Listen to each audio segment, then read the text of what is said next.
Итната медицинска помош во Куманово бележи зголемен број на интервенции, при што најчести случаи се поврзани со последици од високите температури. Според доктор Владимир Владевски, во итната помош деновиве се регистрираат околу 40 повици од пациенти во рок од 24 часа.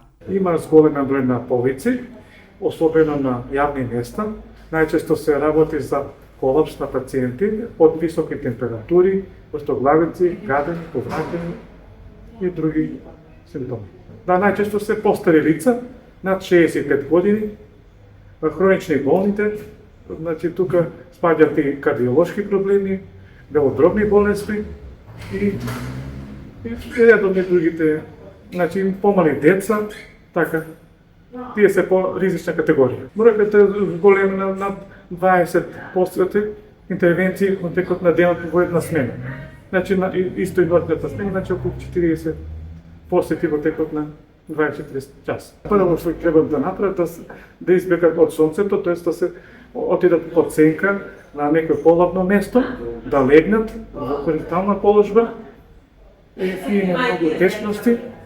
Од 11 до 5 часот, кога се највисоки температури, да се избегнуваат тие излегување, потребите да се завршуваат по наутро или навечер, така кажеме, во зависност од потребата за човекот. Да се препорачува 2 литра за жени, 3 литра за мажи и по умерени количини, немалу ладни течности, на стопна температура и голка по голка, не наеднаш да се испие примерно поголема количина на ладна течност или ладни сокови, повеќе растителна храна, зеленчев, овоше, течности да се консумира, полесна храна, да се избегнува тешки храни, месо, пржена храна, да се избегнува полесна храна, јогурт, млечни производи, така.